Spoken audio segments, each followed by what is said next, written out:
बताइए PM care fund का पैसा कहां से है? जो लोग संविधान को बदलने की बात करते हो वो लोग आज बड़े चिंतित हो रहे हैं। क्या उस दिन की जिस दिन पर इमरजेंसी लगी उस दिन के मीडिया के अखबारों की फ्रंट पेज की हेडलाइंस और रामलीला मैदान के भाषण को सब लोग भूल गए? देखिए मुझे लगता है कि इमरजेंसी क्यों लगाई गई थी वो भी पूरे देश को पता है और इमरजेंसी के क्या क्या प्रभाव थे वो भी पूरे देश को पता है। लेकिन आज 11 साल में जो देश बेहाल हुआ है और उसके ऊपर से जो राजनीतिक नौटंकी हो रही है, तो मैं समझता हूं बिल्कुल सही सवाल खड़गे जी ने उठाया है।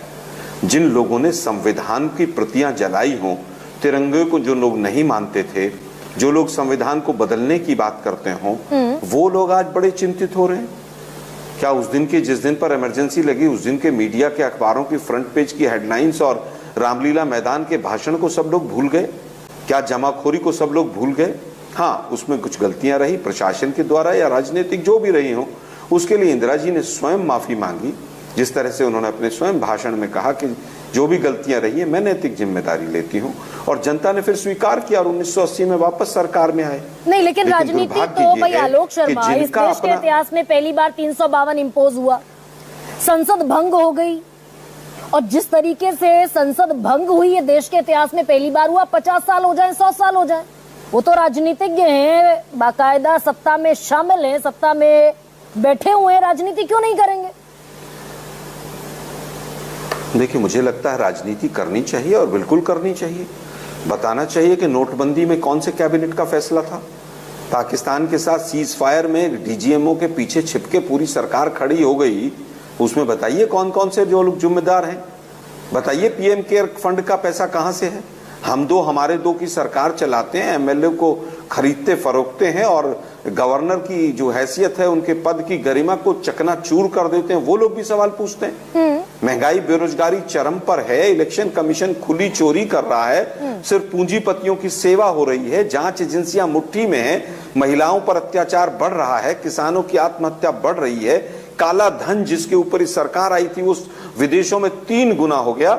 हाँ, इतना जरूर है कि इलेक्ट्रोल बॉन्ड पे तो इनको जरूर चपट पड़ी थी कि काला धन कहां से है। लाख से ज्यादा लोग, लेकिन लाख से ज्यादा लोग बगैर ट्रायल के जेल में ठूसे नहीं गए। 8 साल से 15 साल के बच्चे तक भी, भाई बगैर ट्रायल के लाख से ज्यादा लोगों को जेलों में तो नहीं ठूसा गया ना आलोक शर्मा।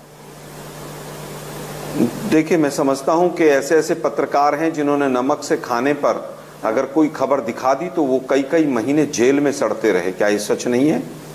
क्या ये सच नहीं है कि इमरजेंसी के लिए सपोर्ट आरएसएस ने किया था? क्या ये सच नहीं है कि आरएसएस ने कहा था कि इमरजेंसी अच्छी चीज है? बाला साहब देवरस ने अपने चिट्ठी में 22 अगस्त 1975 में क्या नहीं लिखा था? नहीं, ये भाई जनसंघ अगर आरएसएस को माफ कीजिए, आरएसएस को बीजेपी से जोड़कर चलेंगे तो अटल बिहारी वाजपेयी और लालकृष्ण आडवाणी जैसे, मुरली मनोहर जोशी जैसे सारे नेता जेल में थे। राजनाथ सिंह की माताजी का देहांत हो गया, उन्हें पैरोल नहीं मिली, जेल में सड़ते रहे। देखिए मुझे लगता है कि कहीं पर कोई प्रशासनिक चूक हो सकती है, इसमें कोई दो राय नहीं, लेकिन आज केवल ये बता दीजिए ना कि किस तरह से आज सरकारें चल रही। एक देश के प्रधानमंत्री इतने कमजोर हैं कि एक प्रेस कॉन्फ्रेंस नहीं कर सकते, और इस हिंदुस्तान का मीडिया 50 पत्रकार मिलकर एक चिट्ठी नहीं लिख सकते हैं कि देश के प्रधानमंत्री को एक प्रेस कॉन्फ्रेंस करनी चाहिए। उस समय की सबको चिंता है 50 साल पहले क्या हुआ था। भाई वर्तमान में काले धन से बीजेपी के बड़े बड़े कार्यालय खड़े हो गए, उनकी चिंता नहीं है। बीजेपी की वॉशिंग मशीन में जो जाता है वो अघोषित आपातकाल से भी बुरा हाल है कि वो पूरा धुलकर व्हाइट वॉश होकर बाहर पूरी तरह से आ जाता है।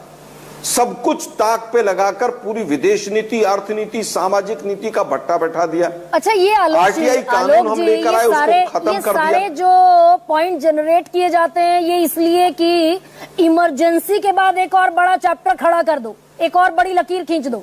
भाई हमने घोषित इमरजेंसी की, इन्होंने आपातकाल अघोषित लगा रखा है, ये जस्टिफाई करने के लिए इमरजेंसी को। देखिए मैं समझता हूं कि नहीं, देखिए ये गरिमा जी इस तमाम रोज के विषय हैं। हम तो कह रहे हैं सरेंडर मोदी हम शर्मिंदा हैं, सरेंडर मोदी हम शर्मिंदा हैं, पहलगांव के कातिल अभी भी जिंदा हैं।